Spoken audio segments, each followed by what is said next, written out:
courageous creatives out there. My name is Hillary and welcome to my channel. Today we are talking all about singing with allergies and asthma.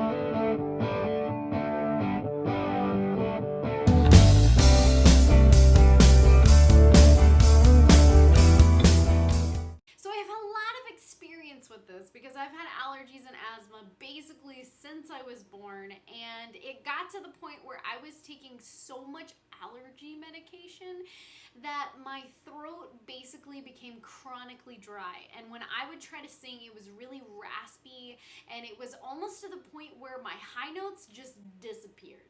They were just gone. It was very sad. What I've found over the years are some tips and tricks that can help you if that is you. So if it's allergies or asthma, and we're gonna talk about how that plays into this towards the end of the video, but stay tuned. So number one, you're going to want to limit all of your allergy medications. And this is super, super important, because if you don't, what happens is your body gets used to that medication and then it stops producing as much moisture for your vocal cords in the long run. Like, you will be chronically dry just like I was. But the great thing is I've been off of them for, I want to say, quite a long time now, and it has reversed. I now am normal. I can sing and talk, and I don't have that chronic dryness as much.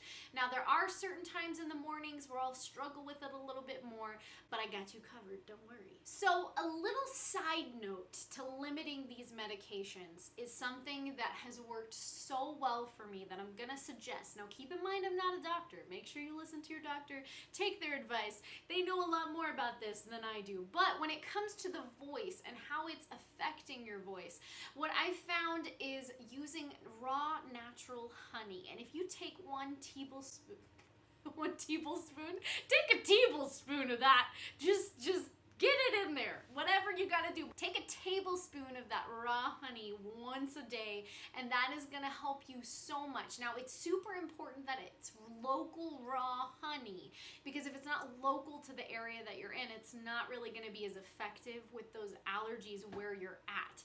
Now, when I recently moved, I started doing that once a day, and now I don't even have to take it anymore. And it did take a little bit for it to kind of kick in. There were a couple days where it was just a disaster. Since I'm in a new area, I had to actually take allergy medicine. So if it gets to the point where you are completely miserable, you cannot function, you can still take it for that day and kind of do some of the other things I'm going to talk about later. And you can still be okay taking it every so often, as long as you're not taking it daily, because then that's how that builds up that chronic dryness, and then you really are struggling with it after that. Now, let's go on to tip number 2. This is going to help you with that chronic dryness that you already have, or that can build up in the mornings, or sometimes you had a really bad allergy day and you had to take something. So this will help with that. You're going to want to steam your voice. Now, I highly recommend a personal steamer. One moment while I grab mine. So your personal steamer that you can get from Walgreens, CVS, I'm sure Amazon even has them. Like, I'll try to find a link and link it to you. I'm not sponsored by anything, but it's been amazing and life-changing for me, so I want you to have the same experience. What I have is this Vicks personalized steamer. Yes, it's beautiful. So the great thing about this is, if you are trying to steam your voice in a shower or over a boiling pot of water, neither of those are going to be very efficient, and one of them can be kind of dangerous, because if you're with a boiling pot of hot water, I don't even trust myself trying to like get steam out of that without hurting myself. So this is awesome because this little piece comes off, and then you just put some water. There's a fill line in here, and then you can heat it up once you turn it on. It does not take very long at all for the water to heat up and start boiling, and then you'll see the steam coming out. And then you have this, which goes on top. Make sure I do this correctly. Hold on one moment. I wouldn't recommend actually touching your face on this because it can get quite hot, but there's a little doohickey right here. That's the term for it, doohickey, that you can use to move this fan and get more steam or less steam depending on what you need.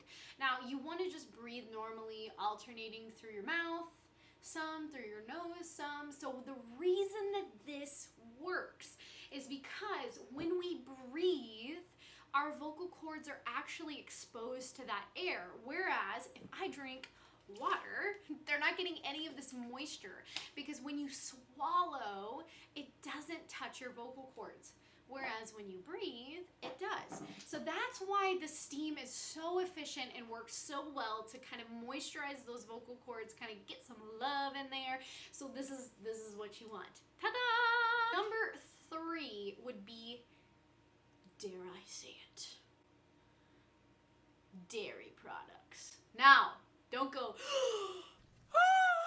and freak out on me. I promise there is a reason, and it is done with caution and in a correct way. So you've probably heard a lot of vocal coaches say, don't ever drink dairy, eat dairy, don't touch it, don't look at it. Don't look at it. Shut your eyes, Mary, and don't look at it. Don't, but the reason dairy works, especially steamed milk. So if you can get a steamed milk from Starbucks and you can add like vanilla, you can add like sugar-free syrup, whatever you gotta do, it helps so much if you're chronically dry to coat those vocal cords just enough and that throat just enough to where it's a little bit easier for you to sing, especially in the mornings. If I have a morning show, I'm always drinking a steamed milk. If I have a day where I'm a little bit under the weather and I've got a show, I'm doing steamed milk because it just gives me a little bit more moisture and I'm not as dry. Now, for example, if you are someone that is chronically having too much moisture, dairy would not be for you. I would recommend doing a dry tea, maybe even with no honey, just do tea and water. That will actually cut down on some of the moisture in your throat. That way you don't have as much competing against you while you're singing. So you really have to know your body, know kind of what works for you. Try some things out. Maybe one of these things works really well. Maybe it doesn't. Maybe you have a dairy intolerance. I have some students that have that problem. You can actually gargle with that dairy and spit it out. I know it's kind of gross, but bear with me. It does help. It does kind of get some of that into that throat, kind of coating it so you have a little bit more to work with. Now, my tip number 4 is all about the asthma. So if you have allergies and you don't have asthma, feel free to listen to this portion of the video, but if you do have asthma, this is for you. So when we have asthma, we breathe differently, mainly because we can't breathe most of the time, so we've developed a different habit of breathing. Now, when I had asthma, it was really bad, and I tended to breathe from my neck, and I would take these breaths where you can actually see my muscles tensing when I would breathe, and that's not good because we want our breath to be coming from the diaphragm. We want it to be coming from our tummy, and so the best thing you can do when you have asthma is to start learning to breathe differently. Make sure you're breathing correctly. Relax a little bit more when you're breathing. Watch yourself in the mirror while you're breathing to make sure that the chest is not going like this and that your neck is not gasping in for this air, because it just does that out of habit. So I would recommend starting to do some breathing practicing, looking in a mirror, just breathing with that tummy, and making it a Santa Claus tummy, which I might do a video about because it would be applicable in this situation. So I would recommend doing some breathing exercises, which I will make a separate video just for you on how to do this, but it's super important that you stop that breathing up here, because what happens is you create a lot of tension in there.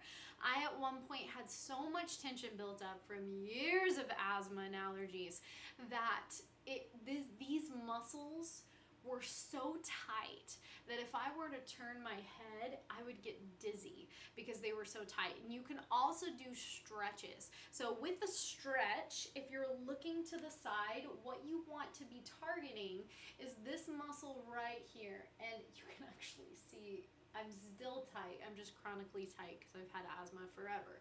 But what you'll do is you'll just turn to the side just enough to kind of feel it engage. You don't want anything crazy. Don't be like killing your neck muscles. That's not the point. You just want them to stretch and release, and then try it on the other side, so that way you're really getting a nice stretch in there.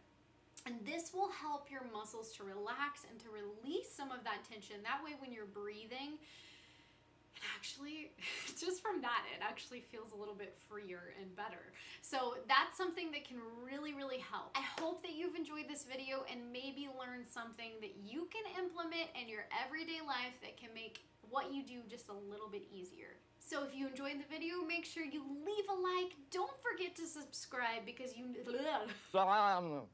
So if you enjoyed this video, make sure you leave a like down there and subscribe, because you know I'm all about bringing you content that helps you with your creative endeavors. So leave a comment below if there's anything else that you would want to know about this topic of singing with allergies and asthma, or anything else. I'd love to hear from you. Let's get that conversation going, and I will talk to y'all next time. Bye!